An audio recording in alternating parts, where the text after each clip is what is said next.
যে কোনো মোবাইলের লক আনলক করুন। আসসালামু আলাইকুম ফ্রেন্ডস, আজকে আমরা দেখব ধরেন আপনার ফোনের লকটি আপনি মনে হারিয়ে ফেলছেন, সেটা কিভাবে খুলবেন। সেটাও কিন্তু খোলা সম্ভব।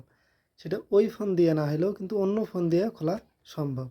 তো এটার জন্য সর্বপ্রথম আপনাকে যেটা লাগবে, আপনার ওই ফোনের জিমেল আর পাসওয়ার্ডটা আপনার কিন্তু মনে রাখার লাগবে। সেই জিমেল আর পাসওয়ার্ডটা যদি আপনার মনে থাকে, তাহলে সেই জিমেল আর পাসওয়ার্ডটি আপনি অন্য একটা ফোনে লগ ইন করবেন। সেই প্রসেসটি এখন আমরা দেখব। চলুন ভিডিওটি শুরু করা যাক। লক না জানা মোবাইলের জিমেলটি আপনি নতুন একটা ফোনে লগ ইন করবেন। লগ ইন করার পর আপনি জিমেলেও সরাসরি প্রবেশ করতে পারেন অথবা ক্রোমে গিয়েও সার্চ করতে পারেন। আমরা জিমেলেই যাব। জিমেলে যাওয়ার পর সবার উপরে দেখেন এখানে একটা আইকনের ছবি পাবেন, ওই সেই আইকনে আপনাকে কিন্তু ট্যাপ করার লাগবে। এখানে ট্যাপ করার পর এখানে দেখতে পাবেন যে ম্যানেজ ইওর গুগল অ্যাকাউন্ট, সেখানে আপনাকে ট্যাপ করার লাগবে। এটা কিন্তু আপনি ক্রোমে গিয়েও সার্চ করতে পারেন, তা আমরা সরাসরি জিমেলেই যাব। তারপরে সিকিউরিটিতে যাবেন। সিকিউরিটিতে যাওয়ার পর আমরা একটু নিচে যাব। তারপরে এখানে দেখেন ফাইন্ড এ লস্ট ডিভাইস।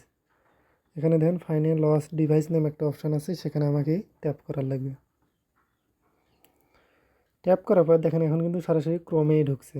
তো আপনি সরাসরি ক্রোমেও কিন্তু সার্চ করতে পারেন find a lost my device. সেখানে সার্চ করার পর যেই ফোনটা আপনি রিস্টার্ট দিতে চান সেই ফোনে প্রবেশ করবেন। ধরেন এখানে আমরা এটাতে প্রবেশ করব, দিস ফোন, অথবা আপনার যেই ফোনে আপনি লগ ইন করেছেন সেটাতেই প্রবেশ করবেন।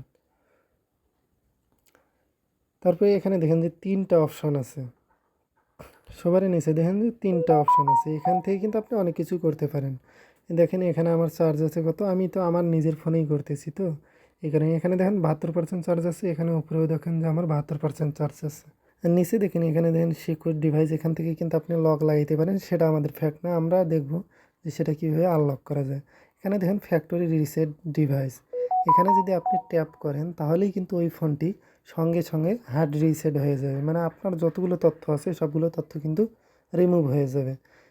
সেটা কিন্তু অনেকে বলতে পারে যে ভাই এটা 3 বাটন চাপ দিলেও কিন্তু হয়, power button, volume up, volume down, সেটা দিয়েও কিন্তু হয়।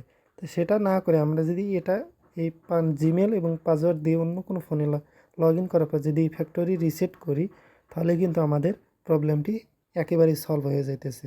আর আপনার ফোনের তথ্য কিন্তু আপনি আর কিছুই পাবেন না। সেখানে যদি আপনি ট্যাপ করেন কিন্তু অটোমেটিকলি এখানে নেক্সট দিলেই কিন্তু আপনার যতগুলো ডাটা সবগুলোই ডিলিট হয়ে যাবে, আপনার লকটিও কিন্তু আনলক হয়ে যাবে। হ্যাঁ ফ্রেন্ডস, এরকম আরও নিত্য নতুন ভিডিও পেতে আমার চ্যানেলটি সাবস্ক্রাইব করুন আর আমাকে ফলো দিয়ে আমার পাশেই থাকুন। ধন্যবাদ।